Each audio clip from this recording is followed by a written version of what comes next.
Quisiera dividir esta participación en dos segmentos. La primera es, por supuesto, ser agradecido. ¿Cómo hemos llegado hasta acá? Y esta pregunta tiene una respuesta en la cual hemos contado con la generosidad, el compañerismo, y por supuesto nuestro querido amigo Salvador Romero, que está aquí esta tarde con nosotros. Salvador lleva viviendo entre nosotros en México casi 6 meses, ¿no? Al haber aceptado ser el secretario ejecutivo de este proyecto de apoyo para el acompañamiento técnico. Muchas gracias, querido Salvador, por estar esta tarde con nosotros. Además, se le demoró el vuelo, ¿no? Tuvieron 5 horas en el aeropuerto, así que vamos a tratar de aprovechar su presencia con nosotros. ¿Cómo llegamos hasta acá? Fíjense, a finales del mes de abril pasado, principios del mes de mayo, instituciones felizmente consolidadas en este país, que sí las hay, como el INE, conformaron una bolsa económica para financiar investigaciones académicas, a la par también de impulsar esta materia de observación electoral. La dinámica de investigaciones académicas, el Instituto de Investigaciones Jurídicas participó, presentó su proyecto, este fue evaluado y hoy, por conducto de nuestra compañera Jacel Pacheco Pasos, conoceremos de algunos de los hallazgos. En esta misma dinámica se circunscriben universidades o centros de investigación ya de larga data cuya sede está en la Ciudad de México. Quiero referir en concreto a nuestros colegas que nos visitan esta tarde, de la Autónoma de la Ciudad de México, el propio Flaxo, y no están con nosotros los colegas de la Facultad de Ciencias Políticas de la UNAM, que también presentaron un proyecto muy interesante, el propio Instituto de Investigaciones Jurídicas de la UNAM hizo lo propio, y el Colegio de México. Ustedes podrán advertir que la única universidad que no tiene su sede en Ciudad de México, somos de provincia, somos nosotros, la UNAM, a través del Instituto de Investigaciones Jurídicas, y es la segunda ocasión en la cual felizmente hemos participado. Lo hicimos en el año 2012, ¿no? En ese momento fue con un tema de fiscalización electoral. Se encuentra con nosotros el coordinador en ese momento, el querido Osvaldo Chacón, y muchos de los integrantes que en ese momento participamos. Y hoy lo hacemos con otro tema, ¿no? En el año 2018, la violencia política contra las mujeres en razón de género en la región sur-sureste. Y por supuesto esto no podría llegar a buen puerto sin haber contado con el apoyo que nos brindaron los directivos de nuestra propia casa, es decir, del Instituto de Investigaciones Jurídicas. Esta tarde está aquí el doctor Carlos Nataré. Muchas gracias, Carlos, por tu liderazgo y tu compañerismo. Está también Elisa García, nuestra secretaria académica. Muchas gracias, querida Elisa, siempre estuviste al pendiente del desarrollo de esto. Y aunque no se encuentra con nosotros, también es agradecerle al licenciado David Hernández, quien desde la arena de lo administrativo sacó adelante este proyecto. Él se está recuperando en casa por un mal que le aqueja. Y bien, también quisiéramos agradecer la hospitalidad del Instituto de Administración Pública, que generosamente nos recibe esta tarde. Aquí se encuentran con nosotros varios de sus directivos. Rogamos en el amable conducto de externar nuestra gratitud al señor presidente del IAP. Muchísimas gracias. Y bien, solamente para darle pie a las manifestaciones que habremos de escuchar en esta tarde con los hallazgos de las investigaciones, yo quiero referirme a algunas reflexiones solamente para provocar, ¿no? Tuvimos todos en el periodo electoral 2017-2018 una elección muy copiosa. Más del 67% de la lista nominal de electores pudimos hacer uso de nuestro derecho al voto. Eso habla bien de los organizadores de las elecciones y fue un ejercicio mayúsculo, una elección concurrente como no se había dado en la historia reciente de este país. También tuvimos, por supuesto, como resultado de ello, un presidente hoy electo que tiene pues una base que es muy grande, es el presidente electo más votado en la historia moderna de este país. Eso también genera elementos para estudios académicos en el futuro próximo, y también tenemos, por supuesto, algo que nos interesa a muchos, es el avance sustantivo en temas de calidad. Lo que se había conquistado a a base de sentencias, de acciones afirmativas. Hoy en las legislaturas locales, en la propia legislatura federal, podemos ver la conformación de una legislatura paritaria, por así decirlo, ¿no? Eso creo que es una buena noticia. Sobre eso y sobre el alcance de la legislación, de equidad y todos estos temas, seguramente la doctora Citlali nos va a abundar en su exposición. Otro tema que nos parece muy importante y que hay que recalcarlo, fue un proceso electoral que se desarrolla en un México con un ambiente hostil o violento. No es violento el proceso electoral, sino el proceso electoral se circunscribe pues en un México ya convulsionado, ya con factores de violencia y que detonan ciertos focos rojos. Por ejemplo, los datos que se tienen al día de hoy es que hubieron más de 700 agresiones dirigidos a gente ligadas a la política, ¿no? Lamentamos 152 pérdidas de vidas humanas, 152 homicidios, de los cuales 133 fueron hombres, las víctimas, y 19 mujeres. Esto, repito, se da no por la inercia del propio proceso electoral, sino por el estado en el cual se estaban dando estas elecciones, ¿no?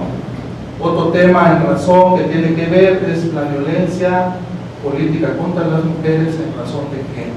Acabamos de pasar un episodio aquí en el estado de Chiapas.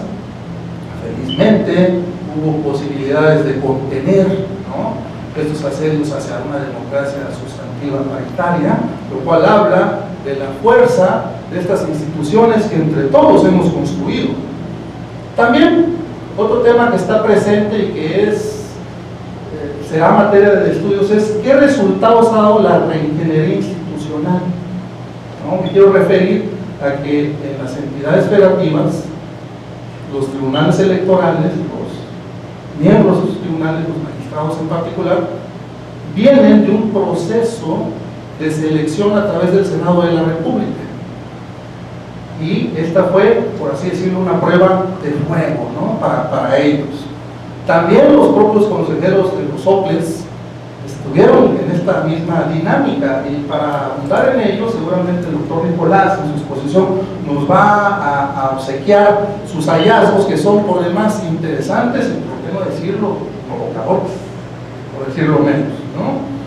Quisiera cerrar mi participación solamente para decir que las expectativas hacia los estudios académicos creo que son buenas. Esfuerzos como los que hacen estas instituciones del Estado mexicano, debidamente administrados, debidamente coordinados por un ente sumamente prestigioso como puede ser el IDH Capel, son los que necesita México, son los que está reclamando la investigación social, y por supuesto que así como lo hicimos en el 2012 y lo hemos hecho en el 2018, ya estamos ávidos de poder participar en próximas convocatorias.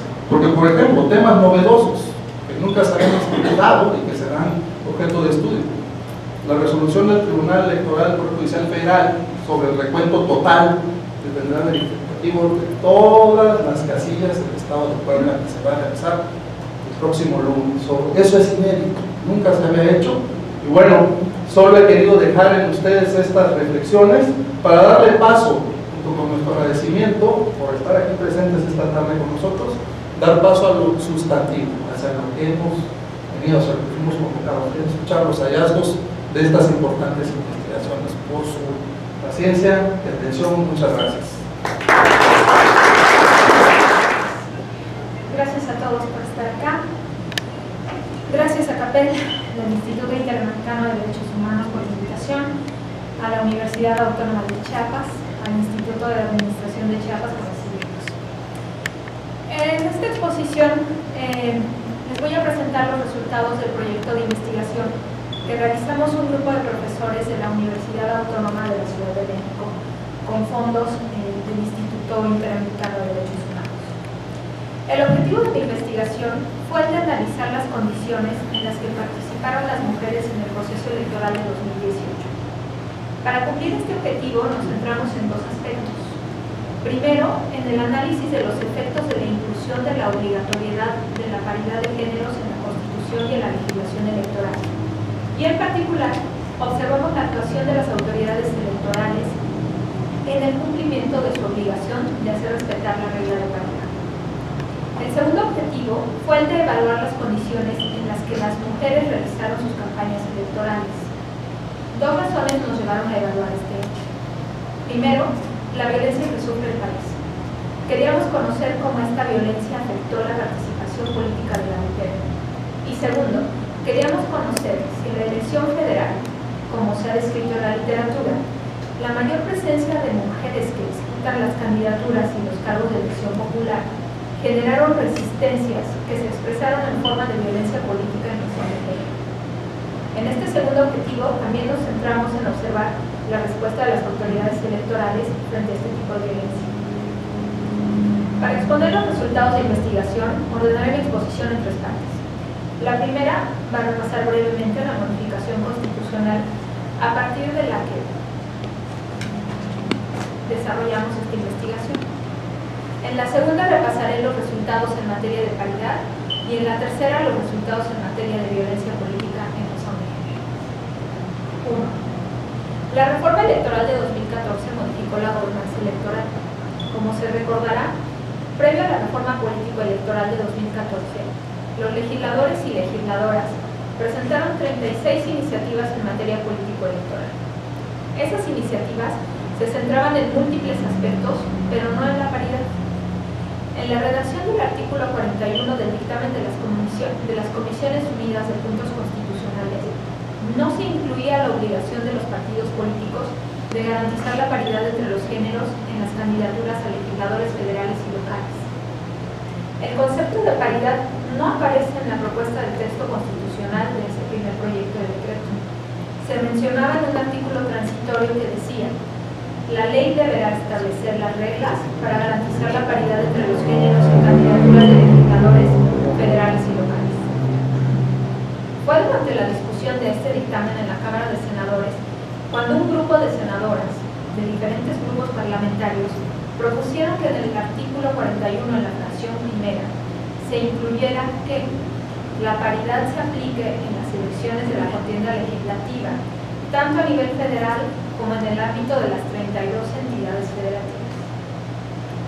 Esta propuesta, por increíble que parezca, fue admitida para su discusión. Y todavía más increíble, en realidad no se trató de una discusión. Quienes hicieron uso de la palabra lo hicieron para expresar su adhesión y no cuestionaron ni el contenido ni la intención de llevar al rango constitucional el deber de los partidos políticos de garantizar la paridad entre los géneros en candidaturas a legisladores federales y locales. Las intervenciones permiten concluir que la importancia de la propuesta y la fuerza de los argumentos eran tan amplios que resultaba muy complicado rechazarlos. Todas las intervenciones mencionaron los efectos positivos que tendría esta modificación y ninguna mencionó las posibles controversias. La redacción propuesta y aprobada en la Cámara de Senadores fue también aprobada por la Cámara de Diputados y por los congresos locales. Aprobada la inclusión de la paridad en el artículo 41 constitucional, el 14 de mayo de 2014 se presentó a discusión el dictamen de la Ley General de Instituciones y Procedimientos Electorales. Esta discusión sí fue intensa y se ocupó de múltiples aspectos, pero en materia de paridad, prácticamente todos los oradores la consideraron un logro importante. Incluso las miradas críticas lo que planteaban era que, dada su importancia, la paridad debería ampliarse hacia otros espacios, por ejemplo a toda la administración pública. El consenso en torno a la necesidad de ampliar los espacios de participación política de las mujeres explica que en este tema la legislación electoral tuviera un enorme apoyo que facilitó su aprobación. Así, la reforma en materia de paridad de género pretendió desde la Constitución establecer el parámetro normativo de actuación de los partidos políticos para equilibrar la postulación de candidatos entre mujeres y hombres y reducir así la subrepresentación legislativa de las mujeres, tanto en la Cámara de Diputados y Senadores como en las 32 congresos locales de las entidades federativas. Estos preceptos normativos muestran dos intenciones. Primero, la intención del legislador de abarcar todos los espacios legislativos en el modelo federal y la posibilidad de que las autoridades nacionales y locales evalúen si los partidos políticos a la hora de postular candidaturas están cumpliendo con el principio de paridad, en el sentido de no excederse en la configuración de dicho principio.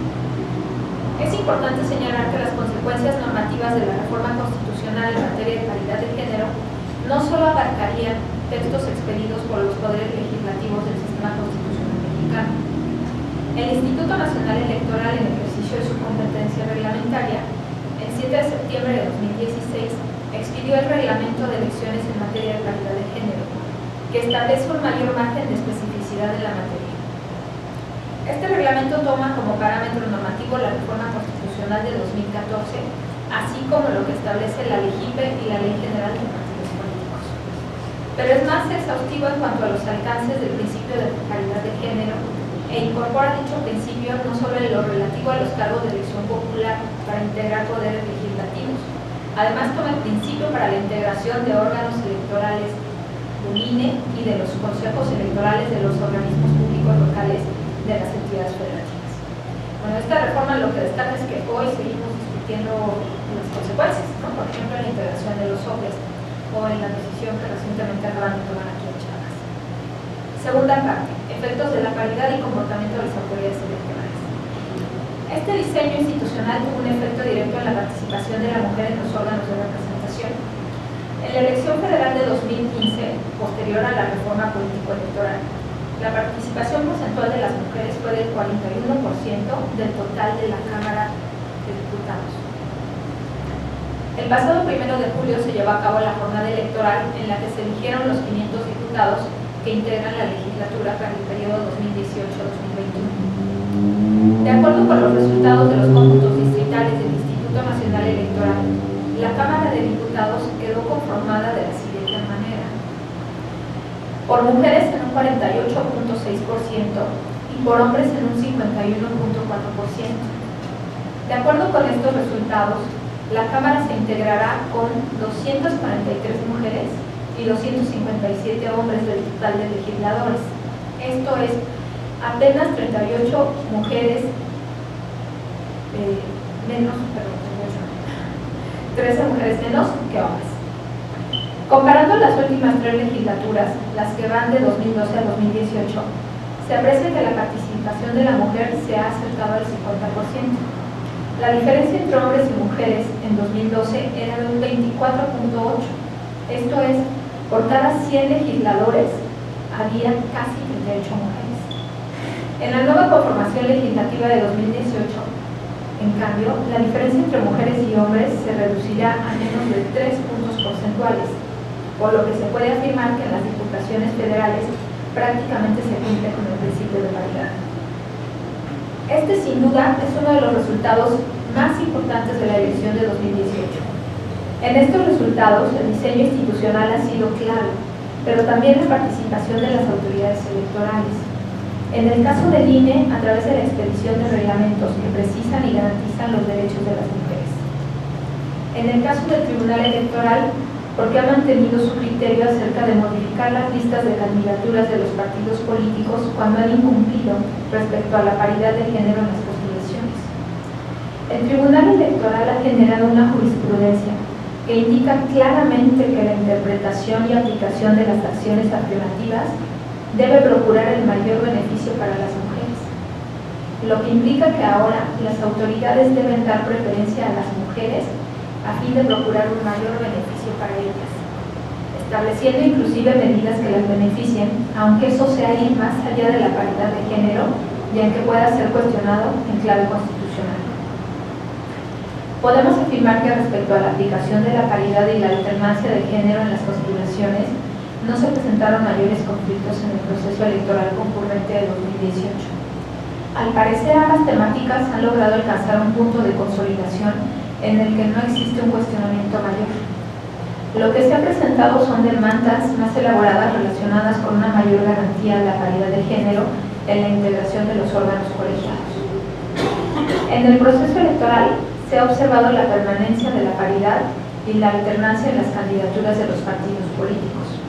También se observa la estabilidad del criterio respecto a modificar las listas de postulaciones cuando los partidos no cumplen con la paridad. Con la revisión de sentencias que hicimos durante la investigación, queda claro que el tema de paridad se ha asentado. Los resultados electorales lo confirman al casi llegar a una distribución paritaria en las cámaras del Congreso de la Unión. Además, con la jurisprudencia que da prioridad a las mujeres, es probable que en el corto plazo veamos congresos y ayuntamientos predominantemente femeninos. Eso respecto a paridad. 3. En lo que tiene que ver con violencia política en razón de género. Como mencioné al inicio de esta presentación, en este ejercicio de observación, nos interesó evaluar los tipos de violencia político-electoral en razón de género que sufrieron las mujeres y las respuestas de las autoridades electorales. Conforme avanzamos en la investigación, quedó claro que en materia de violencia política, las mujeres se enfrentan a una situación paradójica. Por un lado, un clima de violencia social intensa que la justicia penal no puede resolver. Y por otro, autoridades electorales preocupadas por garantizar el derecho de las mujeres a participar políticamente en un entorno libre de violencia, para la cual han diseñado hasta un protocolo de actuación y mantienen una actitud vigilante, activa y de protección de sus derechos ante los casos denunciados. Pero estas autoridades electorales, por su propia naturaleza, están limitadas por las funciones para las que fueron diseñadas, entre las que no se encuentran las de investigar, perseguir y castigar los delitos tipificados como penales, de los que son víctimas las mujeres que participan en política. Las autoridades electorales, a pesar de la preocupación que han mostrado, no pueden resolver la violencia político-electoral porque es una violencia que supera este espacio y que por lo menos una parte muy importante de ella se genera en otros ámbitos. En México se enfrenta una situación de violencia que desde luego afectó el proceso electoral y sin duda también a las mujeres que participan en política. Afirmamos que la violencia política en razón de género en México debe ser entendida y atendida como parte de un proceso mucho más amplio y hasta estructural, como parte de un contexto de debilidad del Estado mexicano. En tanto que nuestro ejercicio de observación se centra en la actuación de las autoridades electorales en materia de violencia política en razón de género, decidimos centrarnos en la violencia contra las mujeres que ocurre durante el proceso electoral, lo que se denomina como violencia político-electoral en razón de género. Esta violencia puede ser definida como todo acto de violencia, amenazas, discursos de odio, asaltos, chantajes o asesinatos que son dirigidos contra alguien por su género y que busca socavar, atrasar o alterar un proceso electoral.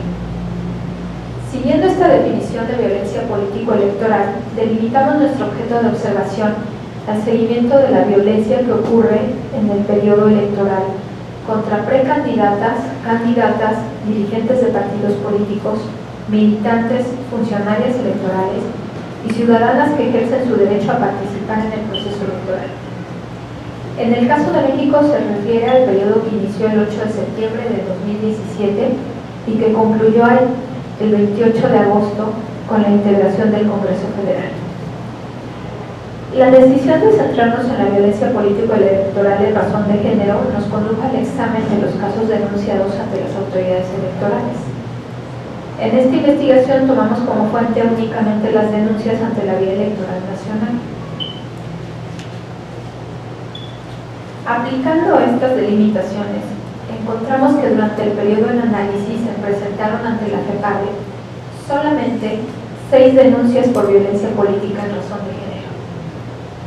La información pública de la Fiscalía no brinda más información sobre las características del hecho denunciado, ni proporciona información sobre las o los denunciantes, pues se considera que esto pondría en riesgo a las posibles víctimas. Por esta razón, no pudimos valorar los tipos de delitos ni la respuesta de la autoridad electoral involucrada.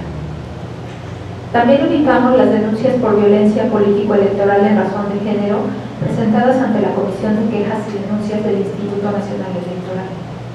Encontramos que durante el periodo de análisis se registraron únicamente 12 denuncias que podían constituir violencia político-electoral en razón de género, De esas 12, en realidad solamente 4 fueron consideradas por la autoridad electoral como violencia política electoral en razón de género. En otros 3 casos, las quejosas solicitaron medidas cautelares por actos que consideraban que constituían violencia político-electoral en razón de género, pero la comisión de quejas las analizó y determinó que no constituían este tipo de violencia. Encontramos otras 5 denuncias en las que las quejosas denunciaron calumnia o difamación. Las revisamos porque actuamos con el principio de que todas las quejas de las mujeres podían constituir algún tipo de violencia. Lo que encontramos fue, a través de la descripción del acto, que no constituían violencia político-electoral en razón de género. También ubicamos las denuncias presentadas ante el Tribunal Electoral. En este caso encontramos que fueron solamente 11 sentencias que reconocen actos que constituyen violencia político-electoral en razón de género. El análisis de cada una de las denuncias de violencia político-electoral en razón de género nos llevó a concluir que los actos denunciados ante las autoridades electorales son de violencia verbal y simbólica. Se tratan sobre todo de expresiones cargadas de referencias sexuales, en las que vinculan a las mujeres que participan en política con hábitos o prácticas sexuales que no son aceptadas entre su comunidad. También son frecuentes los actos de violencia verbal en los que se argumenta que las mujeres carecen de las capacidades y habilidades para desempeñar los cargos públicos y se explica su postulación como resultado de sus relaciones de pareja, esto es, por ser la esposa o la amante de algún actor político, pero no por sus propias capacidades. También es posible afirmar que durante el proceso electoral de 2018, las autoridades electorales de los distintos niveles actuaron siguiendo los lineamientos del protocolo para la atención de la violencia política contra las mujeres. En los casos en que ocurrió que la autoridad no siguiera estos lineamientos, las denunciantes pudieron acudir a otras instancias en las que sus derechos fueron protegidos. Esta posibilidad resultó especialmente relevante en los casos de elecciones locales. Las denuncias que se presentan y se tramitan ante los órganos electorales se centran fundamentalmente, como ya les dije, en actos relacionados con el modelo de comunicación política. Esto es, con el contenido de los spots de los candidatos, con el contenido de los discursos de los candidatos o con lo publicado en los medios de comunicación, incluido Internet y redes sociales. Se trata esencialmente de denuncias por violencia verbal y violencia simbólica. Considerando las respuestas de las autoridades electorales a la violencia político-electoral en razón de género, podemos afirmar que existieron pocas denuncias en relación con el número de mujeres candidatas. Durante el proceso electoral de 2018 se renovaron más de 3.400 cargos. En el ámbito federal compitieron 3.514 mujeres y en el ámbito local 40.132 candidatas. De acuerdo con nuestras definiciones ante las autoridades electorales, se denunciaron 31 actos de violencia político-electoral en razón de género. El total de actos denunciados ante las autoridades electorales y sus características contrasta notablemente con el clima nacional de violencia y sobre todo con los actos de violencia cometidos contra políticas que son difundidos en los medios de comunicación. Por ejemplo, de acuerdo con el 7º informe del TEIEC, durante el periodo 8 de septiembre al 1 de julio se registraron 774 agresiones globales contra políticos, de los cuales 185 fueron contra mujeres. Esta diferencia pone de relieve la necesidad de que sean los espacios encargados de impartir justicia los que se ocupen de investigar, perseguir y castigar estos delitos, pues es claro que su atención en el espacio electoral es muy limitada. Resulta claro que en el espacio electoral no se pueden resolver los intensos problemas de violencia del país en el que se desarrollan los procesos electorales, y también que en ese contexto de violencia social, las mujeres que participan en política, al igual que el resto de la población, son potenciales víctimas. Resolver este problema supone una acción integral del Estado. No se puede pensar que es posible blindar el espacio electoral. Autoridades electorales pueden, en sus delimitadas funciones, garantizar que la participación política de la mujer se desarrolle en un contexto libre de violencia. En conclusión, la participación de la mujer en el proceso electoral de 2018 ocurrió en una situación de contrastes. Por una parte, con la inclusión de la regla de paridad, ocurrió un importante avance que amplía sus posibilidades de ser candidatas y de integrarse a los órganos de representación. Pero por otra, esta participación ocurrió en un contexto nacional violento que vulnera su derecho a participar en un entorno libre de violencia. En torno a la paridad y como agenda de investigación, es importante tener en mente y continuar la línea de investigación, considerando que la paridad en términos cuantitativos se garantizó, pero en términos cualitativos persisten los problemas de las mujeres para acceder a los cargos. Por ejemplo, en la integración de las mesas directivas del Congreso Federal y en la definición de los líderes de las bancadas, las mujeres que fueron electas con la regla de paridad no accedieron a estos cargos. Próximamente, en estos días, se estarán integrando las comisiones y veremos, primero, en qué comisiones se integran las mujeres, si acaso se pueden incorporar a comisiones relevantes y no solo a las tradicionales, como son las de cultura, infancia y género. Segundo, también deberemos observar en cuántas comisiones son presididas por mujeres. Otro aspecto a analizar son las dificultades que en ciertas zonas enfrentan las mujeres para acceder al ejercicio de los cargos para los que fueron electas. Es muy importante conocer las causas y las formas en que son presionadas para no ocupar los cargos para los que fueron electas. También es necesario considerar que las mujeres que pese a las presiones deciden ocupar el cargo enfrentarán obstáculos y presiones durante todo el periodo que van a ejercer el cargo. La construcción de la paridad cuantitativa ha sido muy importante y es condición necesaria para que ahora avancemos hacia una paridad sustantiva. Gracias.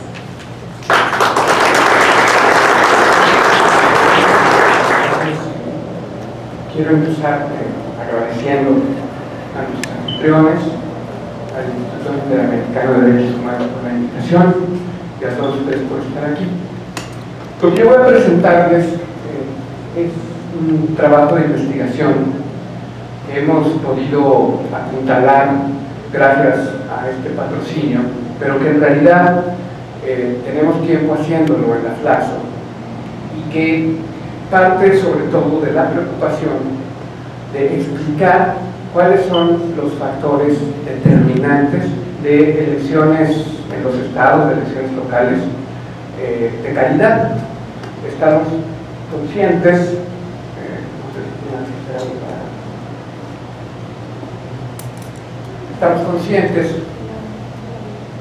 ¿perdón?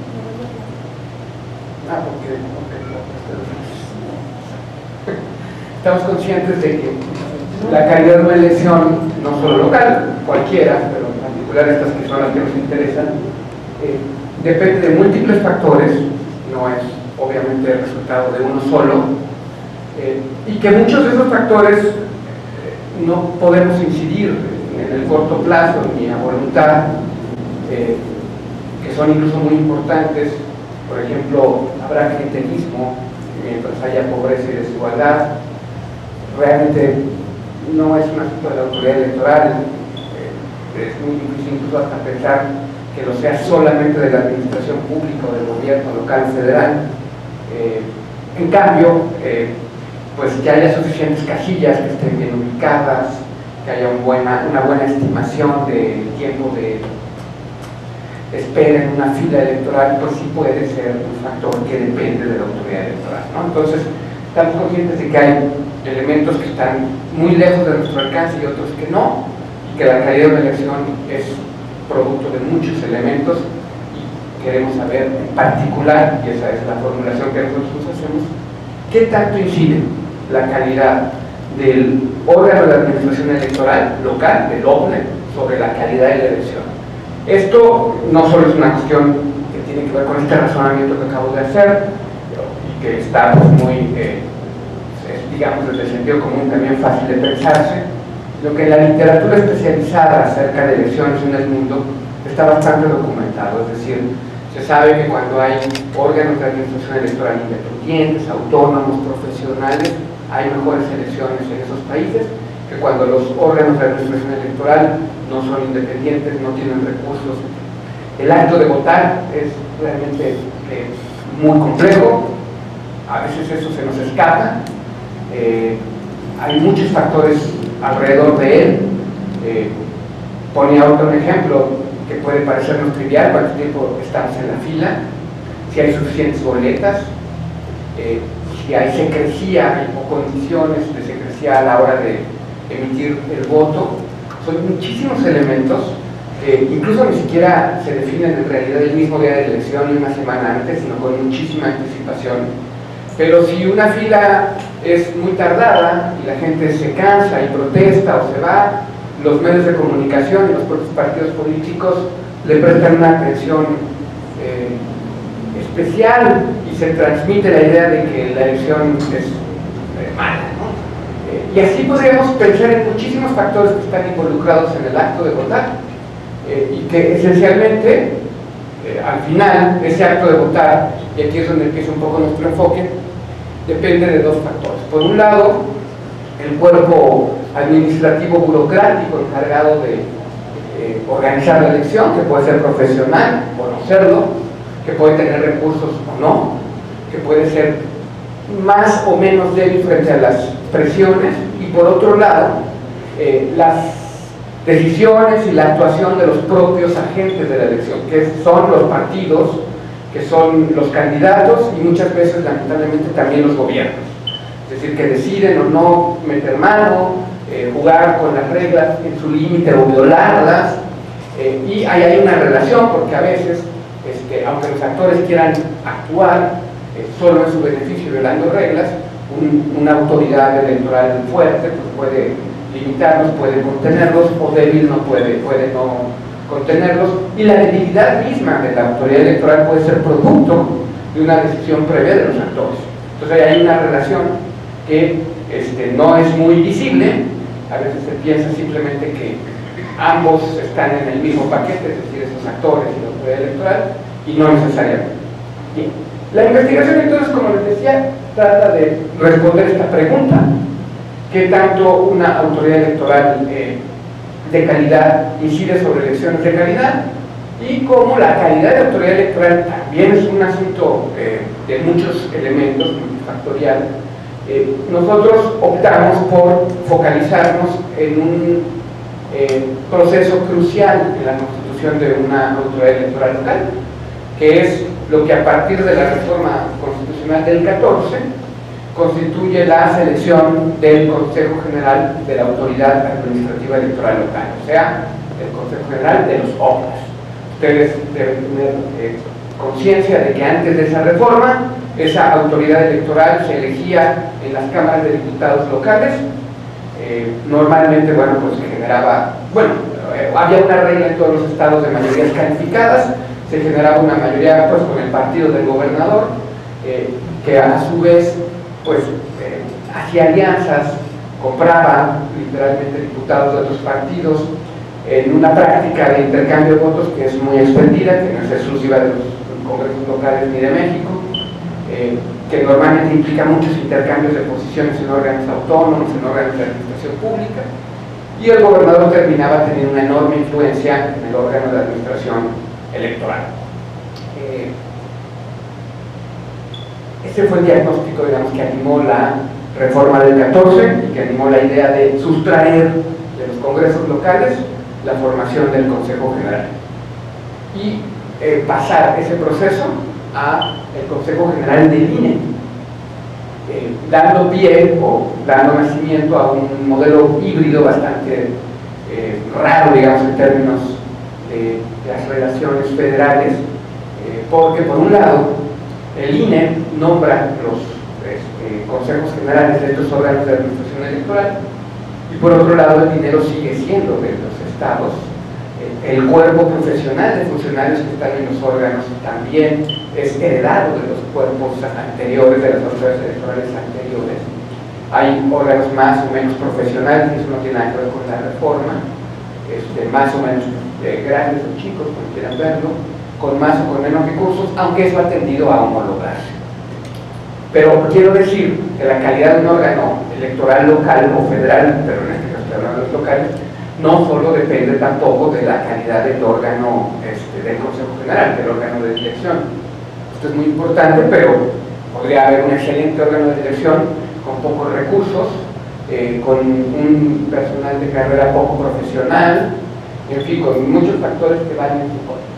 Entonces, bueno, decidimos hacer esa evaluación, focalizándonos en los consejeros generales de los OCDEs, y entonces, por un lado teníamos que producir en la investigación indicadores sobre la calidad del proceso de selección de consejeros, y por otro lado, indicadores de la calidad del proceso electoral local.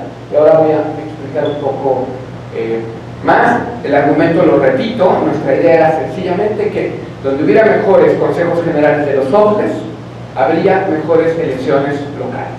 Elecciones de consejos generales de los OCDEs las hay desde 2014 para los procesos electorales del 15, y desde entonces ha seguido habiendo ya sea integración de órganos de dirección de consejos generales, renovación parcial programada, o sustituciones por renuncias, remociones y defunciones, que son eventos que han pasado todos en estos 3 años. Es decir, ha habido consejeros que han muerto, ha habido consejeros que han sido removidos, no se los tengo que decir aquí, y ha habido también quienes han renunciado.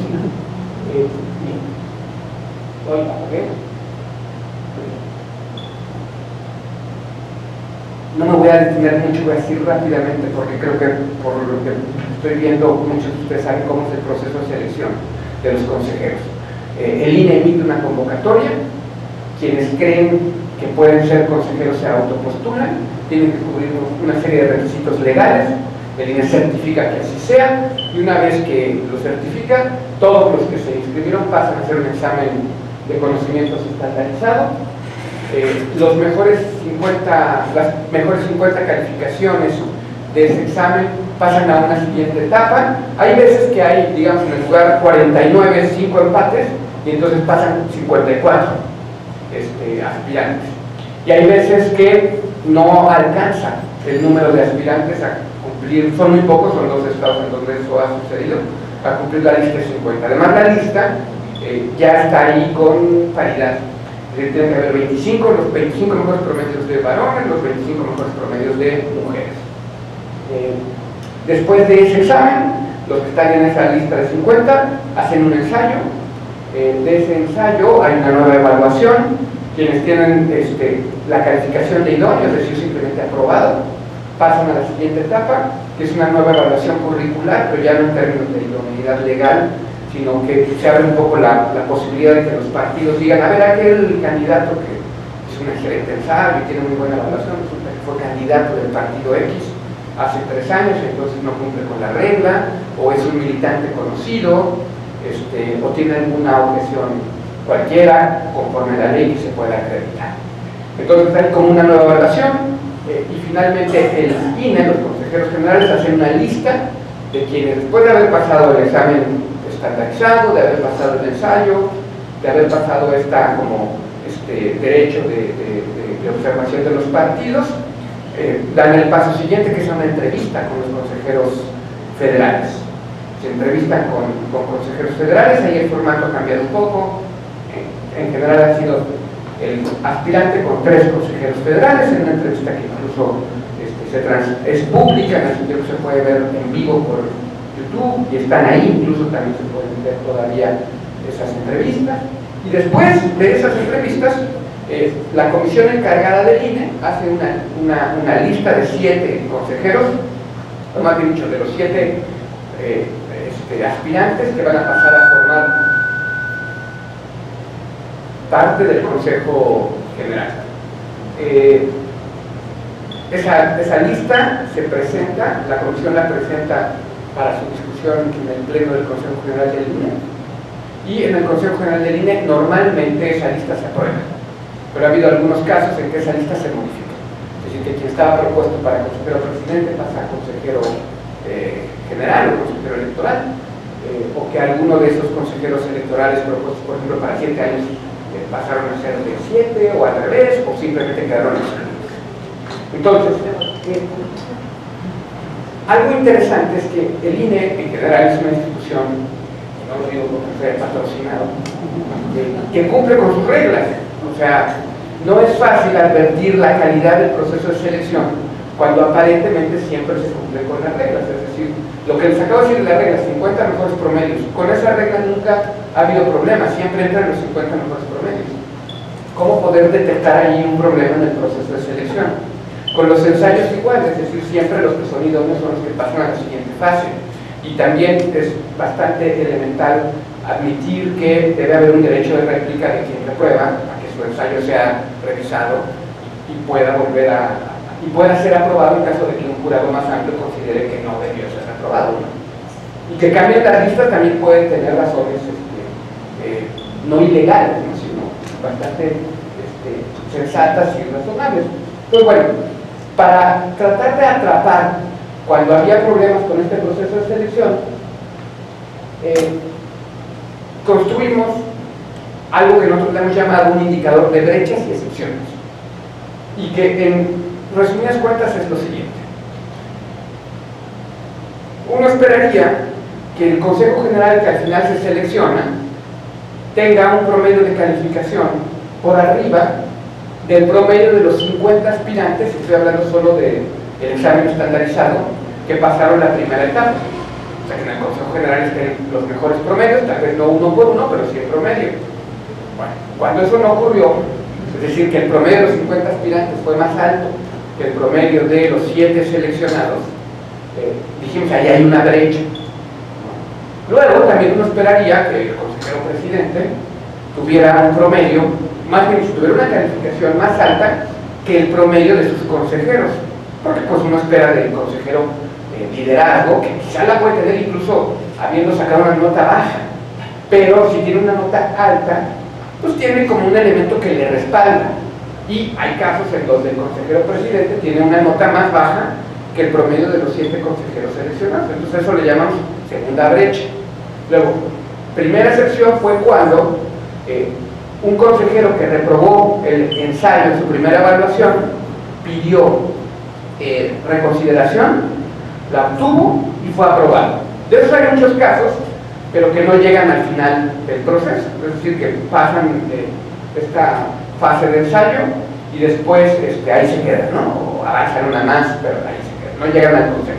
Pero hay quienes, como es el caso del consejero presidente de la Ciudad de México, reprobaron en la fase de ensayo, pidieron reconsideración, en la reconsideración fueron aprobados y al final no solo entraron al Consejo General, sino que entraron en este caso como presidente. Entonces esa es la primera excepción. Y la segunda excepción es cuando los consejeros de la comisión elaboran una lista de 7 propuestos o de he estado hablando de 7 porque el primer proceso de integración es de 7 consejeros, pero nuestra valoración en realidad no solo fue de esos procesos de integración por primera vez. Hemos valorado las renovaciones porque hubo consejeros que se nombraron por 3 años y que ya se renovaron, es decir, que ya salieron y ya hubo una nueva elección de 3 consejeros, como les decía hace un momento, también de sustitución. Bueno, entonces decía, la última excepción es cuando la propuesta que llega de comisiones al Consejo General se modifica el día mismo de la votación. Otra vez, como se dan cuenta, ninguno de estos 4 indicadores implica ilegalidad, eso sí es importante decirlo, sino que implica, por eso, aunque parezca solo reiterativo, lo quiero decir, implica o brechas de calificación entre los 50 y el Consejo General, o entre el presidente y el Consejo General, o excepciones porque hubo una reconsideración en ensayo, de acuerdo a la regla, pero finalmente no siempre hay reconsideraciones, o cuando las hay no siempre aprueban los que la piden. Y por otro lado, la excepción de que cambia la lista entre el momento que se presenta y que se aprueba en Consejo General. Luego rápido, vean, aquí tenemos el número de aspirantes a consejero general que ha habido entre 2014, que se hacen las primeras convocatorias, y 2017, que son, bueno, incluso en este estudio todavía incorporamos algunas convocatorias de sustitución de 2018. Ahorita hay una convocatoria abierta, que está en la fase de ensayos, pero esa sí ya no la consideramos.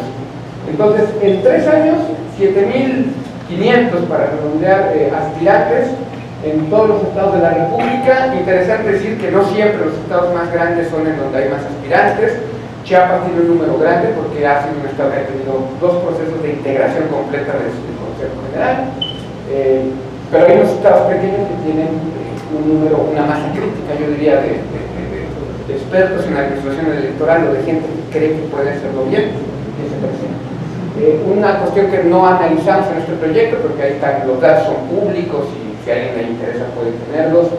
Muy interesante es, primero, la diferencia en el número de aspirantes varones y mujeres que se presentan, casi duplica varones a mujeres, siendo que los consejos generales se tienen que integrar paritariamente.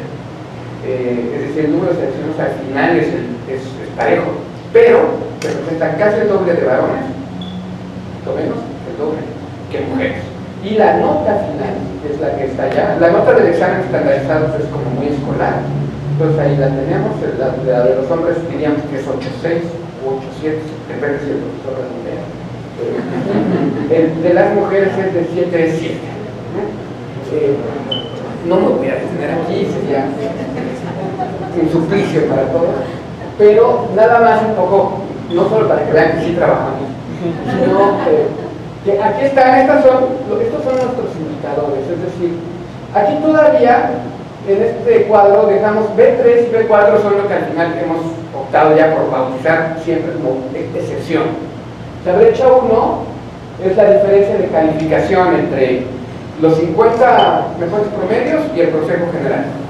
Repito, cuando los 50 mejores promedios están por arriba del Consejo General, es brecha. Entonces aquí en este indicador aparece como 1, como un número 1. Es decir, el Consejo General que se integró en Baja California en 2015, los 50 aspirantes tuvieron una calificación más alta que el Consejo General. Ese es el indicador de brecha 1. Luego brecha 2 es el que les decía de consejero presidente frente a Consejo General. Luego brecha 3 es lo que al final hemos llamado excepción, que es cuando se pide reconsideración de ensayo, se le da, el que la pidió es aprobado y finalmente entra al Consejo General. Y brecha 4 es cuando hay cambio en listas. Vean cómo en realidad el cambio en listas son muy pocos casos. Aquí, bueno, pues Chiapas,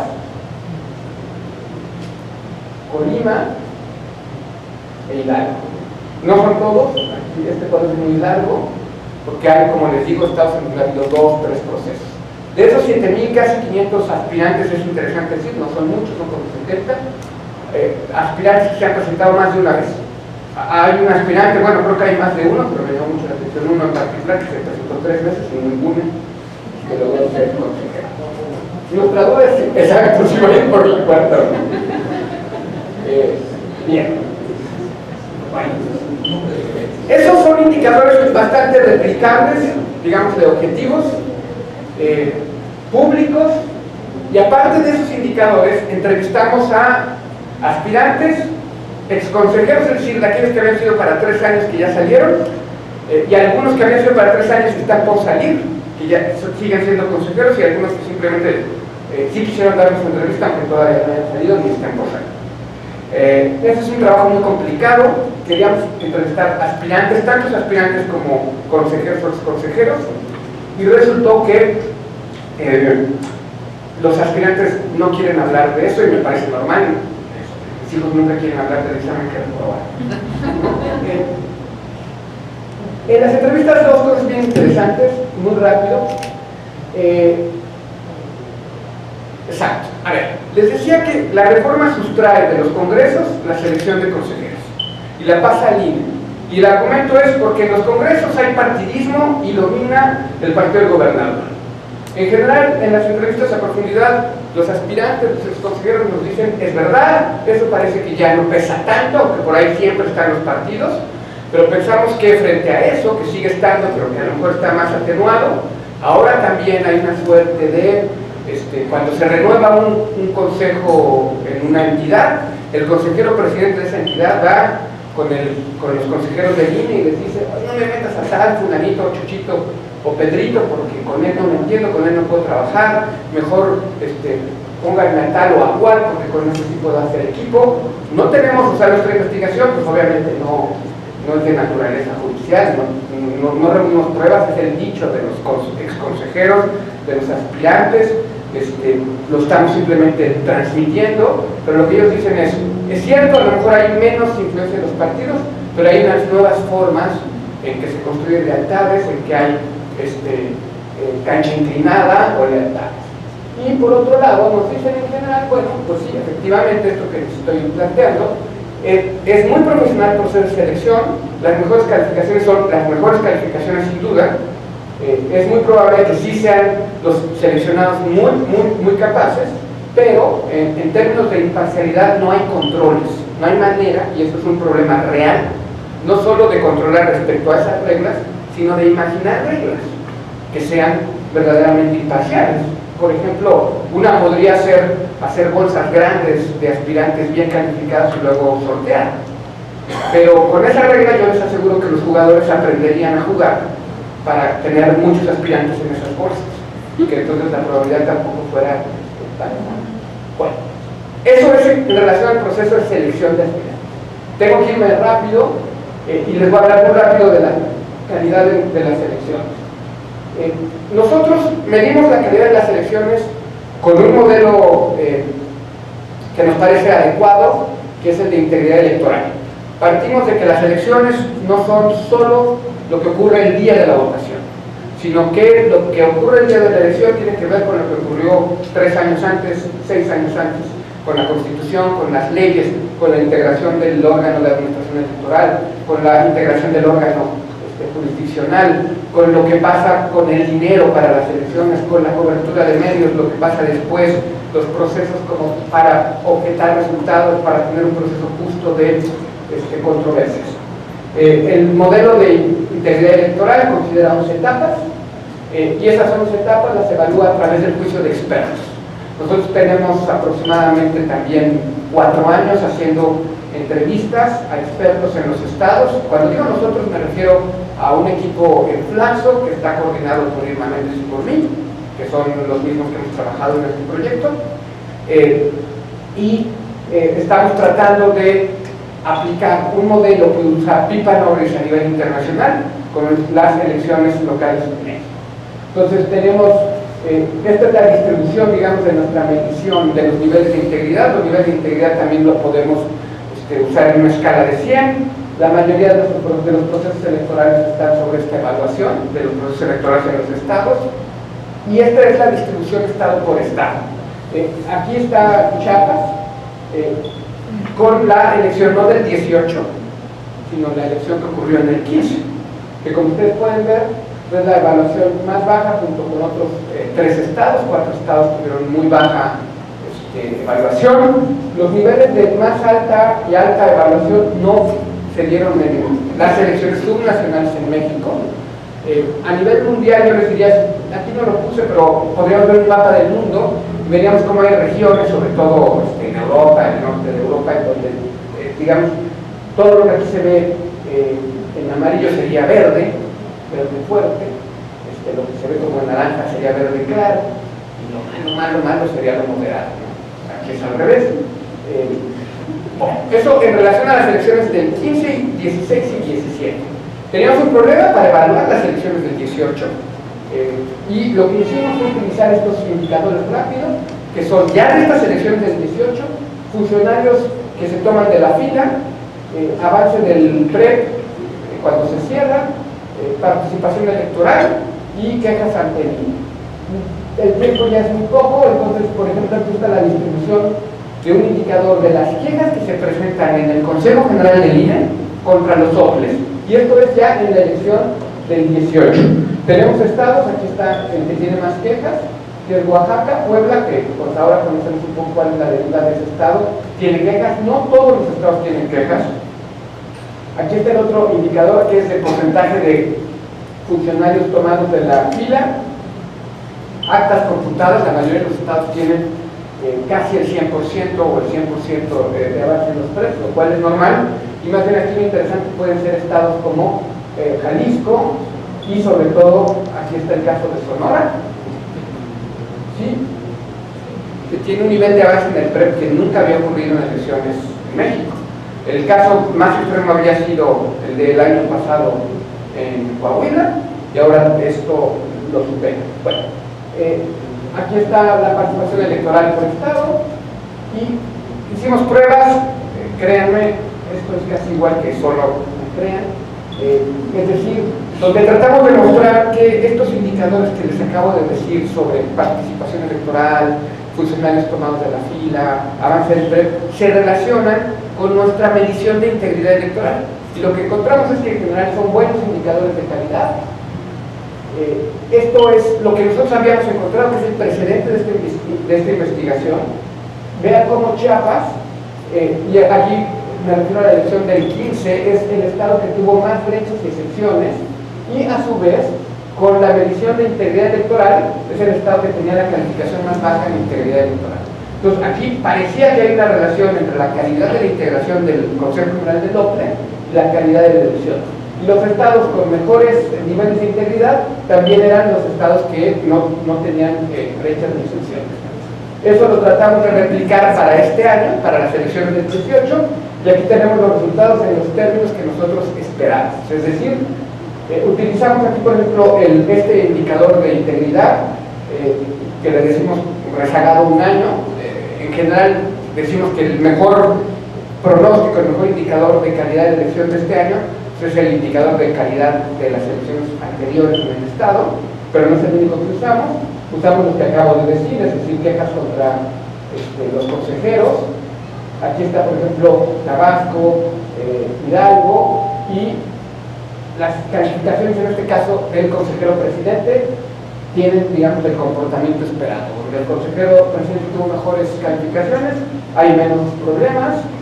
Aquí tenemos un indicador del PEI con la calificación, con la diferencia entre el Consejo General y 50 mejores promedios. Y ya para terminar, déjenme ver si hay algo más. Rápidamente me voy acá.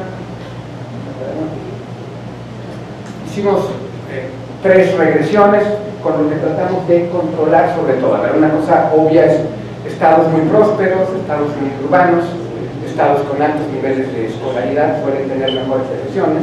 Entonces, metimos eso como un control para nuestra evaluación y evaluamos el efecto de cada una de estas brechas junto con el índice completo y obtuvimos lo que sí podemos asegurar, que procesos de selección de consejeros con brechas o excepciones generan o inciden sobre elecciones de menor calidad. Y no con esta evidencia se nos puede argumentar que eso sea una expresión solamente del nivel de prosperidad del Estado, porque eso lo estamos controlando precisamente aquí. Igualmente, también. Gracias.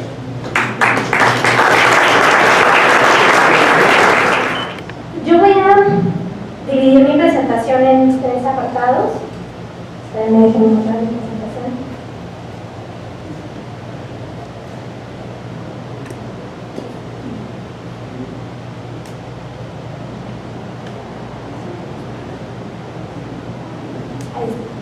Y el primer apartado se trata de contextualizar la investigación.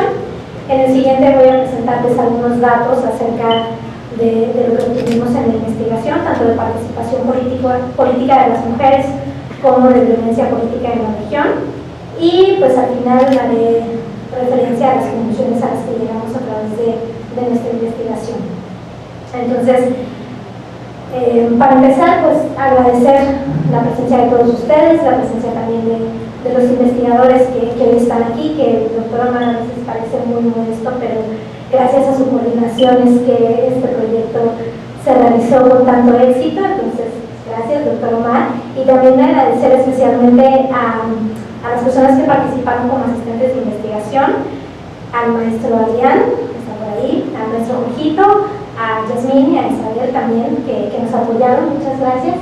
Y bueno, ya basta de agradecimientos. Y ahora sí voy a contextualizarles un poco acerca de esta investigación. Como ya mencionaba el doctor Omar, pues se presenta a partir del proyecto de apoyo al acompañamiento técnico, y la línea de tiempo en la que nosotros nos centramos es justamente del 8 de septiembre al 4 de julio de 2018, y también hicimos una delimitación territorial de acuerdo a los 5 estados de la región sureste de nuestro país, que son Campeche, Chiapas, Tabasco, Quintana Roo y Yucatán. Y pues hicimos esta delimitación territorial un poco porque pues queremos centrarnos en la investigación regional, queremos como instituto trabajar en este espacio, en este territorio, pero también porque estos estados de la República pues evidentemente comparten muchas características, y entre ellas está la violencia que se ejerce contra las mujeres.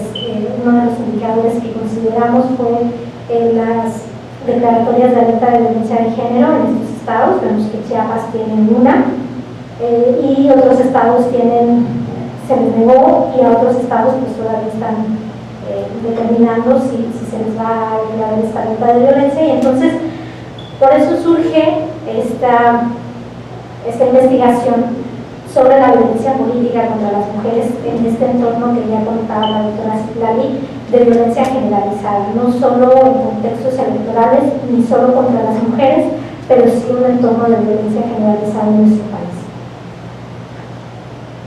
Bien, después las técnicas que nosotros utilizamos para realizar esta investigación son estas 4 que aparecen aquí en esta diapositiva, y la primera fue solicitudes de acceso a la información a través de la plataforma nacional, y se realizaron 20 solicitudes de acceso a la información a diversas instituciones.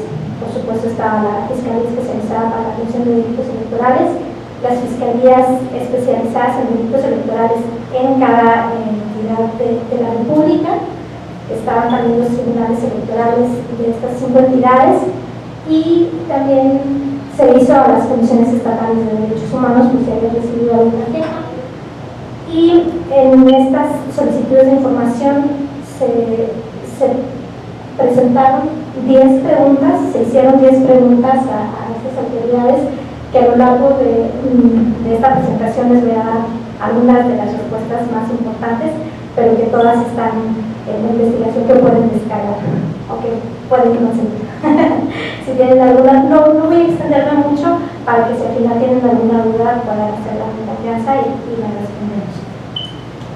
También a partir de los resultados de estas solicitudes de acceso a la información, y también de las entrevistas, que es el último punto que aparece ahí, hicimos el análisis de los datos que obtuvimos a partir de estas herramientas utilizadas, y también hicimos revisión de fuentes de segunda mano, es decir, por ejemplo, notas periodísticas que daban cuenta de la violencia, que muchas veces no es denunciada ante las instituciones correspondientes, pero que sí puede verse a través de los medios de comunicación y sobre todo a través de las redes sociales. Bien, para hablar de violencia política, y no quiero centrarme mucho en el concepto y en todas estas cuestiones teóricas o doctrinarias, porque ya la doctora Citlali habló un poco acerca de eso. Para hablar de violencia política también tenemos que hablar, por supuesto, de participación política de las mujeres, porque vemos que conforme las mujeres participan más en espacios públicos, pues también la violencia contra estas mujeres que participan pues se incrementa, se agrava. Entonces nosotros hicimos un comparativo de la integración de ayuntamientos en 2015 y en 2018, y de cuántos de estos ayuntamientos habían sido ganados por mujeres. Y entonces tenemos datos bien interesantes de un total de 267 municipios que conforman esta región. En este año son 77 presidentas municipales que van a ejercer el cargo, en comparación con las 48 que tuvimos en 2015. Entonces vemos que hay un avance significativo, especialmente en el estado de Yucatán. Creo que es el que representa un avance considerable, pues de tener solo 8 presidentas municipales. Para este año 2018 tendrán 28 presidentas municipales de un total de 106 municipios en ese estado. Vemos, por ejemplo, que Tabasco se mantiene con sus 4 presidentas municipales y Chiapas aumenta 3 presidentes municipales, lo cual es bueno. Sin embargo, para la entidad representa solamente aproximadamente el 28% de todas las alcaldías que serán ocupadas por mujeres. Y bueno, en Campeche, después de que no tenían ninguna mujer en las elecciones, no había ganado ninguna mujer en las elecciones anteriores, pues bueno, para este 2018 ya tenemos 3 mujeres que ocuparán la presidencia municipal. Un desafío para la participación de las mujeres sigue siendo el espacio de los gabinetes. En el espacio ejecutivo vemos que solo muy pocas mujeres participan como secretarias en la integración de los ejecutivos estatales. Aquí tenemos los datos, esto era por supuesto hasta la fecha de la investigación, y llama la atención, por ejemplo, el estado de Yucatán, en el que ninguna secretaría es dirigida o ninguna mujer es titular de alguna secretaría en este estado. En nuestro estado de Chiapas pues solamente tenemos una, y bueno, el estado que más se acerca a la paridad es Quintana Roo, con 6 mujeres. Y bueno, aquí por lo menos tenemos que en el estado de Chiapas para 2018 esto tendrá que cambiar, pues sabemos que la constitución política de nuestro estado establece que el gabinete tendrá que ser integrado de manera paritaria. Entonces esperaremos que para 2018 esta tabla, por lo menos en el estado de Chiapas, sea diferente. Después, de acuerdo también a las solicitudes de información que realizamos, aquí es importante mencionar que estas solicitudes se realizaron el 22 de mayo, por lo tanto no podemos tener los resultados al final del proceso electoral, sino a partir de que se hizo la solicitud, y esto pues atiende a que evidentemente la investigación se tenía que cerrar, y pues como las autoridades responsables tienen hasta 30 días hábiles para contestar, pues por eso se hizo en esta fecha. Y vemos que hay muy pocas denuncias. Realmente, por ejemplo, hay estados como Campeche y Tabasco que reportan en serio. O sea, no hay denuncias por violencia política, mientras que, por ejemplo, Yucatán es uno de los estados en los que más denuncias existen, con 8 en total.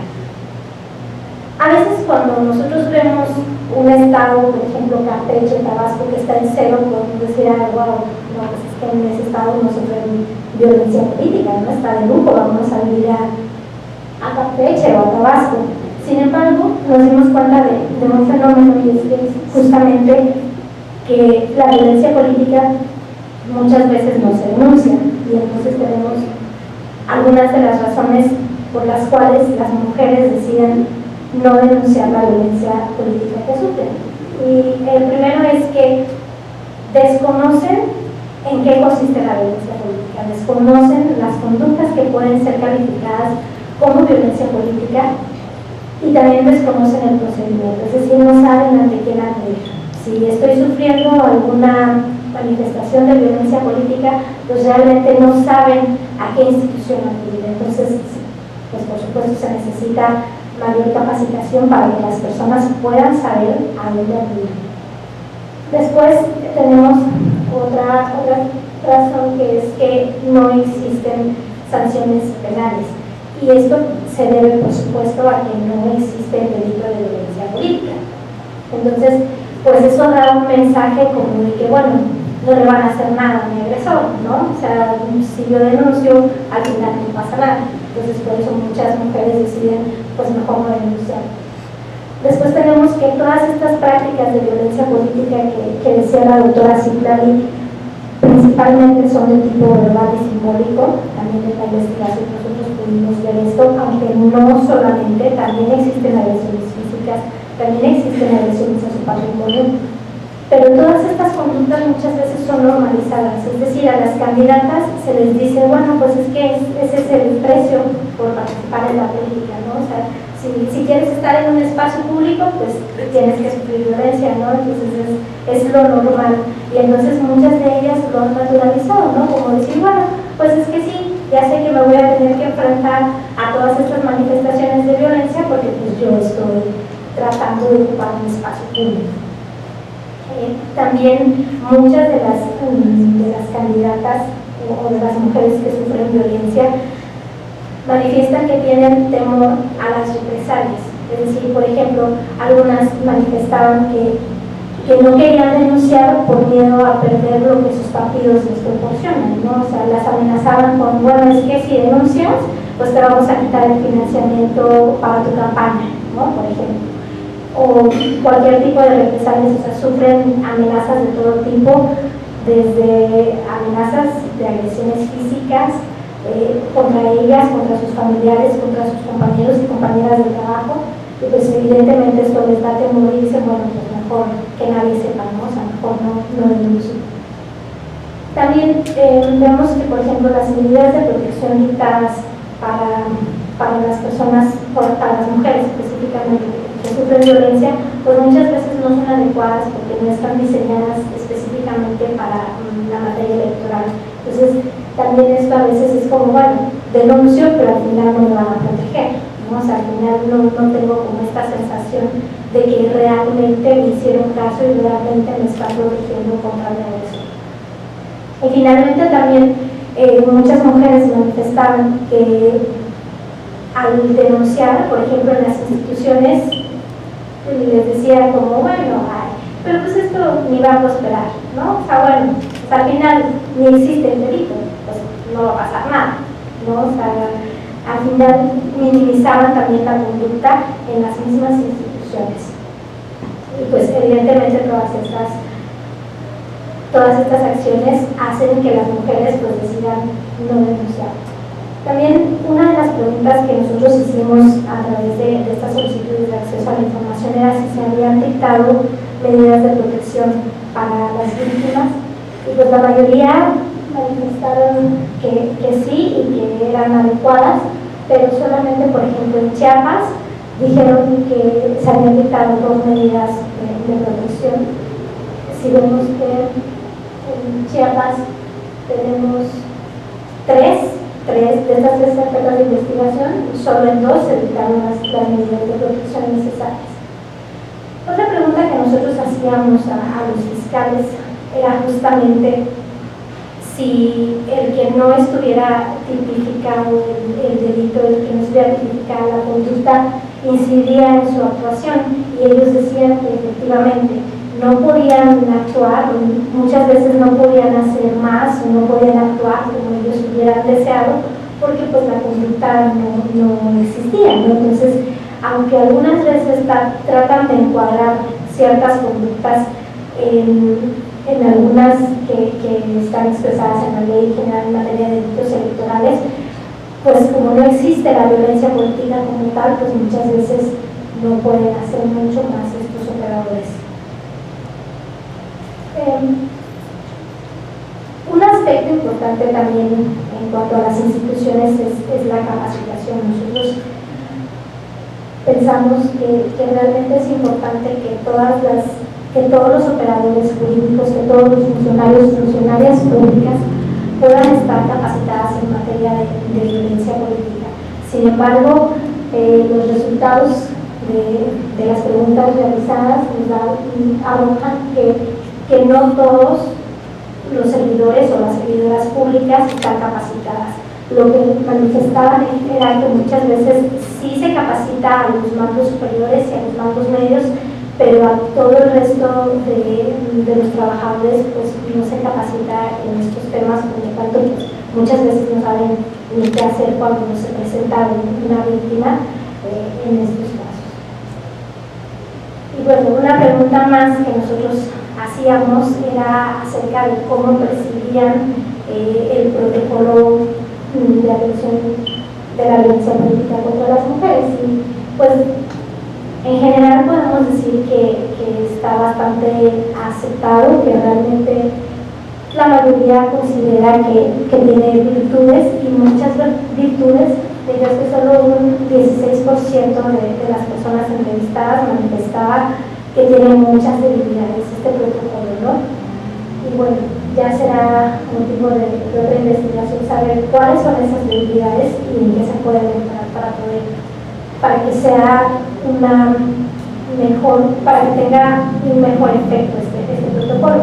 Sin embargo, y ya voy cerrando con la tercera parte, a pesar de esto, a pesar de que hay cierto porcentaje de personas que considera que el protocolo tiene muchas debilidades, nosotros pudimos observar que la utilización de este protocolo funcionó en alguna medida para contener la violencia política contra las mujeres. Y otro elemento que sirvió también como para frenar este fenómeno fueron los observatorios de participación política de las mujeres. De los 5 estados que nosotros estudiamos, en 4 de ellos existen los observatorios de participación política de las mujeres, que es Yucatán, Tabasco, Chiapas y Quintana Roo.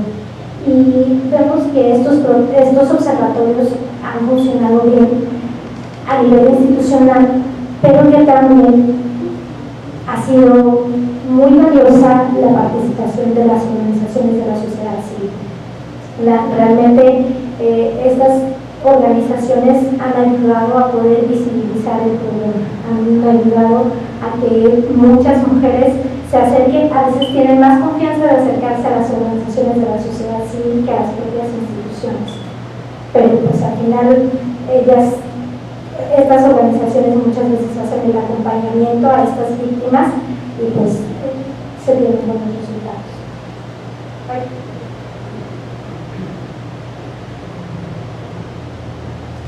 Otra conclusión a la que nosotros pudimos llegar a partir del análisis legislativo que hicimos de cada una de las entidades de esta región es que se tienen, digamos, considerables avances en materia legislativa en todos los estados que analizamos. Está contenida en alguna de sus leyes la violencia política, ya sea en sus constituciones, sus leyes generales, sus códigos electorales. Sin embargo, todavía hace falta que se tipifique la violencia política. Realmente nosotros consideramos que no siempre la solución es sobre legislar o legislar más de lo que ya hay. Sin embargo, de acuerdo a las respuestas que nos daban justamente los fiscales electorales, consideramos que es una buena medida el poder tipificar esta conducta para que se puedan tener mejores elementos para investigar y sancionar. También ya les comentaba un poco acerca de las medidas de protección que necesitan ser diseñadas para ser más efectivas, es decir, que sean más adecuadas a los momentos electorales que se viven, porque generalmente la violencia política, aunque no necesariamente tenga que presentarse en el proceso electoral, es el momento en el que con mayor frecuencia se presenta. Entonces, se deben adecuar estas medidas de protección para que realmente sean efectivos en este contexto, en este entorno electoral. También, a partir de las preguntas realizadas, nos dimos cuenta de que existe cierta debilidad institucional y específicamente en materia de presupuesto.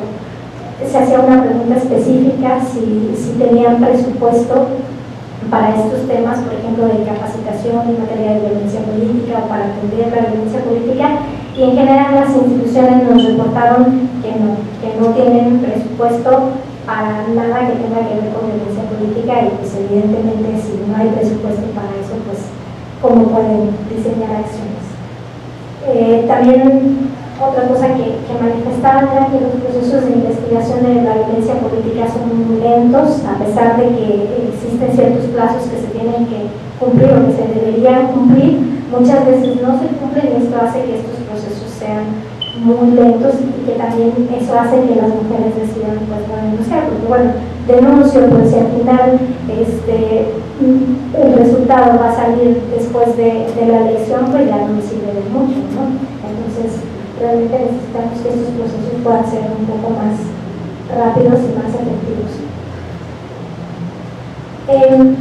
Otra conclusión importante a la que pudimos llegar es que muchas veces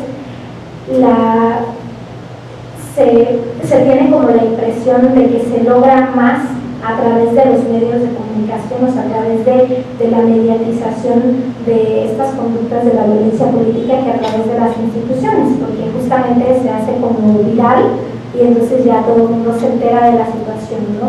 Pero lo que nosotros pudimos observar es que esta estrategia de mediatización no es exclusiva de los 5 estados analizados, sino que realmente las defensoras y defensores de derechos humanos en general utilizan esta estrategia, ¿no? O sea, sin embargo lo hacen los defensores y defensoras de derechos humanos, lo hacen a la par de agotar las instancias legales correspondientes, ¿no? Entonces, mientras presentan la denuncia o inician el JDC, pues entonces también lo hacen a través de los medios de comunicación como una forma de presión a las instituciones y ha dado buenos resultados, ¿no? Por lo menos los casos que nosotros hemos podido escuchar hablan justamente de eso, ¿no? De que da buenos resultados el poder hacer que toda la gente pueda conocer estas situaciones a través de medios de comunicación y redes sociales.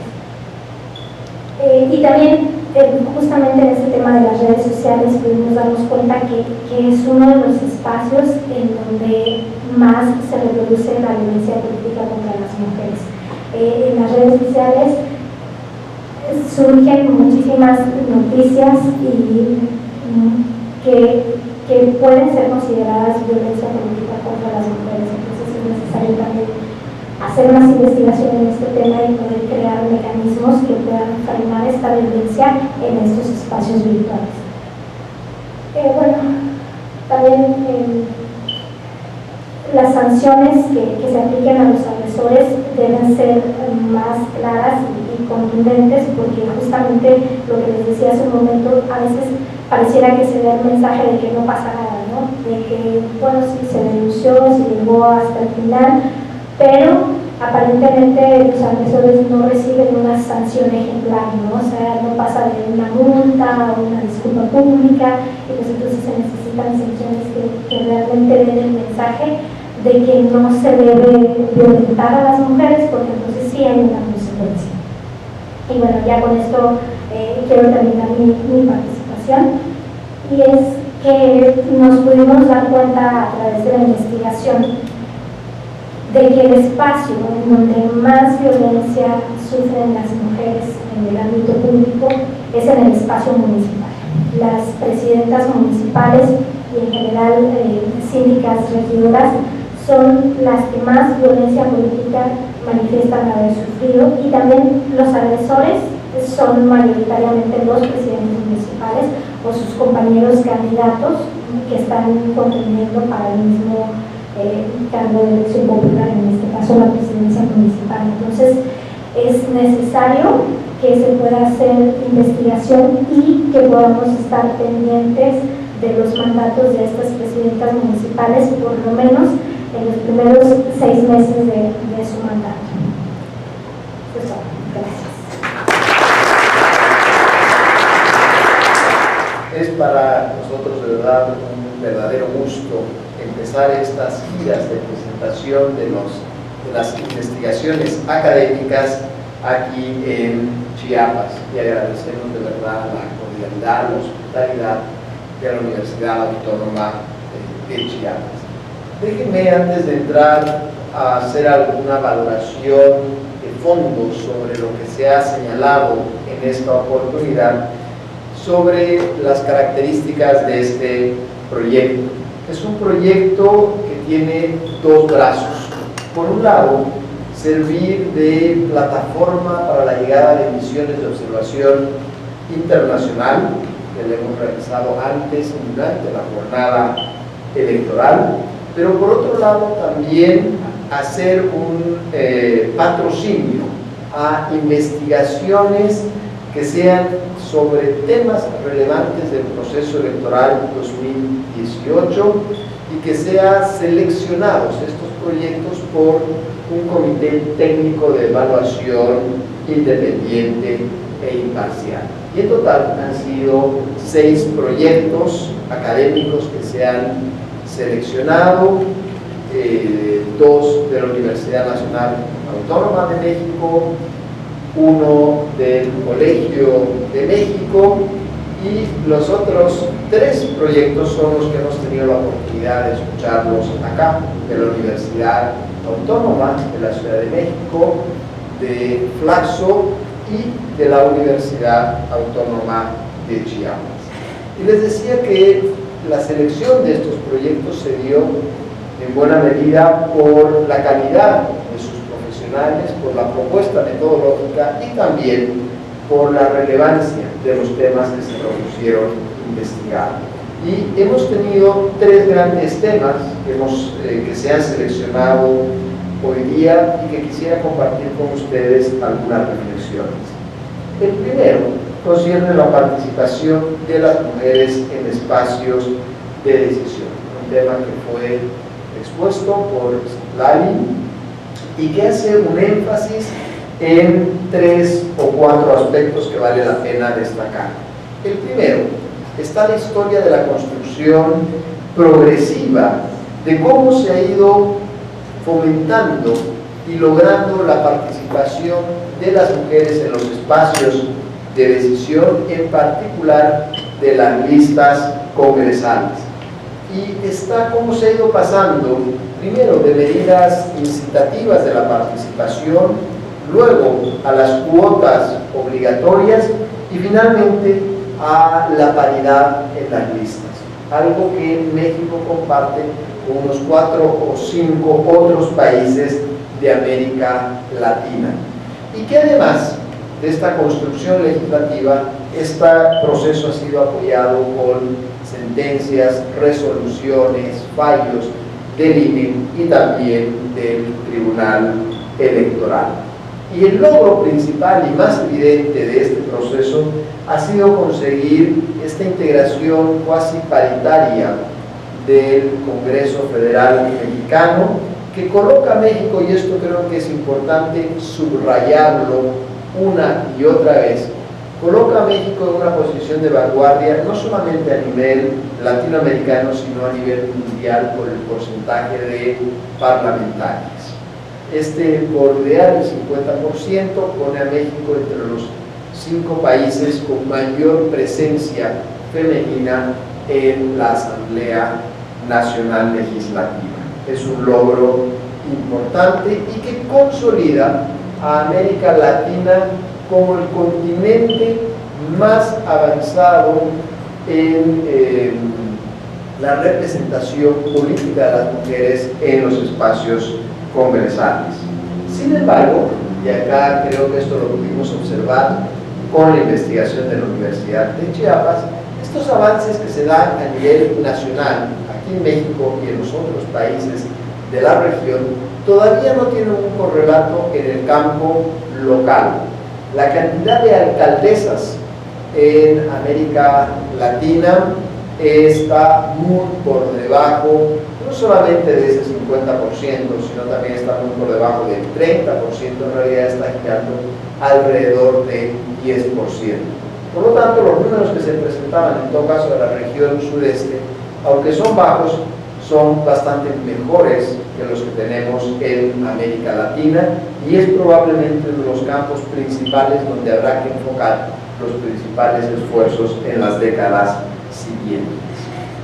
Si este era el primer tema, el de la participación política de la mujer, se engancha con el segundo tema, que lo veíamos a través de la investigación de la Universidad de Chiapas y parte también de lo que analizaba y reflexionaba la Universidad de la Ciudad de México, que es la violencia política de género.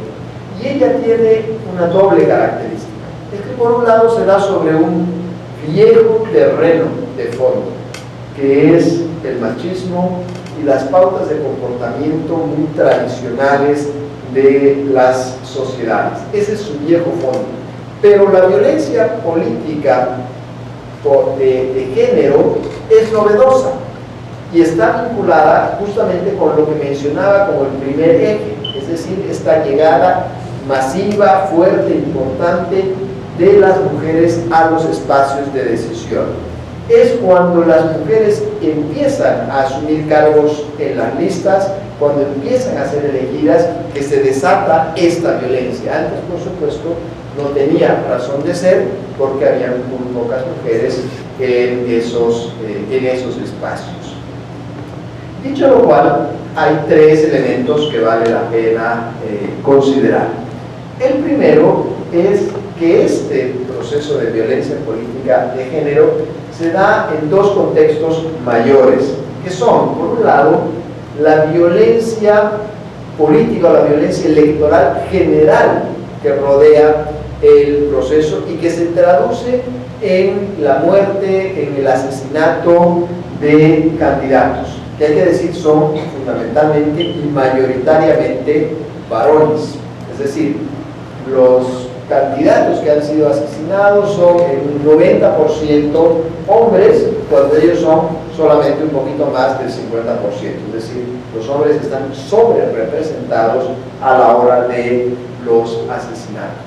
Y si por un lado destacábamos la importancia de México a la vanguardia en la posición de liderazgo que han asumido las mujeres, también es importante subrayar, esta vez con una nota crítica, que lamentablemente el número de candidatos asesinados en México es mayor que el de cualquier otro país en América Latina, y este es un foco rojo que debe estar permanentemente prendido como una señal de alerta.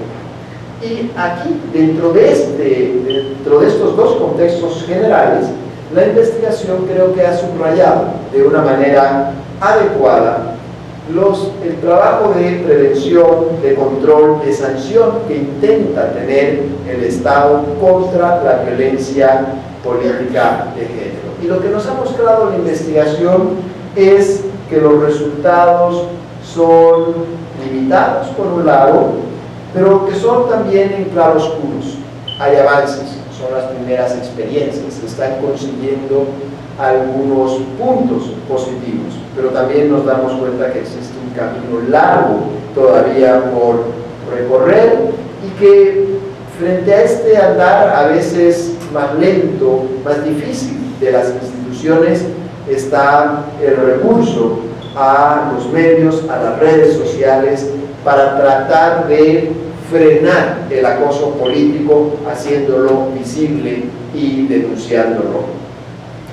Y finalmente, el tercer eje, que quería compartir con ustedes algunas reflexiones sobre las interesantes, fuertes y provocadoras investigaciones que se han presentado hoy, tiene que ver con el proyecto de Flaxo, que reflexiona sobre la designación de las autoridades electorales locales con un mecanismo que nuevamente creo que vale la pena poner el tema en una perspectiva general. Es un mecanismo muy singular el que tiene México, no es el mecanismo habitual como se designan las autoridades, es un mecanismo sofisticado, complejo y a veces, incluso hay que decirlo, enredado también, y que parte de una hipótesis fuerte, y es que la calidad en el proceso de selección de estas autoridades va a estar vinculado con la calidad del proceso electoral. Y creo que los resultados que se muestran sí nos indican que existe una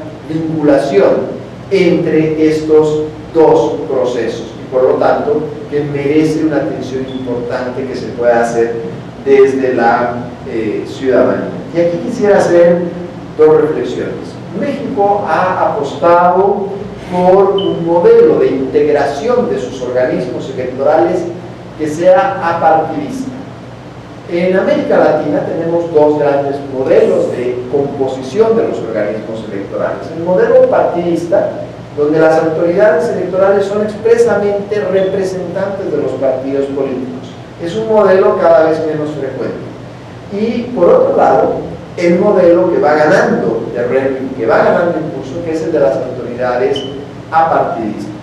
Pero aquí como los otros países que tienen este modelo, la pregunta permanente es cuán cierta es que ese espíritu de la norma queda reflejado en las designaciones que se hacen. Dicho de otra manera, cuán apartidista es efectivamente el sistema, cuántas garantías de imparcialidad brinda, porque está claro que brinda sin lugar a dudas garantías de profesionalismo con el sistema de selección. Y lo otro interesante que queda puesto por lo menos de manera subyacente es la articulación compleja, difícil, entre el nivel nacional y el nivel local a la hora de administrar los procesos electorales, que es uno de los grandes desafíos. Y aquí quiero llegar a la conclusión, luego de hacer algunas observaciones, compartir algunos elementos de reflexión que me parecían importantes, y es que los trabajos, las investigaciones que aquí hemos presentado, y que, breve paréntesis, ustedes pueden acceder a esos documentos en el portal del INE, a quienes quieran poder leer estas investigaciones, es que estos trabajos nos ofrecen una reflexión que es rica, que es plural, para comprender los impactos de la reforma electoral de 2014 en sus primeros ensayos. Ya se la aprobó en 2015, se la aprobó ahora en una escala aún mayor en 2018. Todavía 2 experiencias es muy poco para poder hacer una valoración definitiva, pero sí es importante, ya se puede hacer una primera pausa para hacer un análisis y empezar a comprender en qué medida estas reformas del 2014 son apropiadas, cuestionadas en algunos casos, distorsionadas también, llevadas, o en otros casos llevadas también al límite del espíritu que plantean por los actores políticos, por los organismos electorales y también por la ciudadanía. Creo que esta es la riqueza de estas investigaciones, es esta pluralidad de ángulos, de ataque, de enfoque, para comprender una reforma que ha sido muy ambiciosa, como lo que ha ejecutado México en 2014, y hoy empiezan a haber voces que plantean que se deben hacer nuevas reformas. Es indispensable, si es que se va a avanzar en esa línea, conocer a través de la calidad de investigaciones como las que hoy hemos presentado cuáles son los primeros efectos de esa reforma de 2014. Muchísimas gracias a todos ustedes.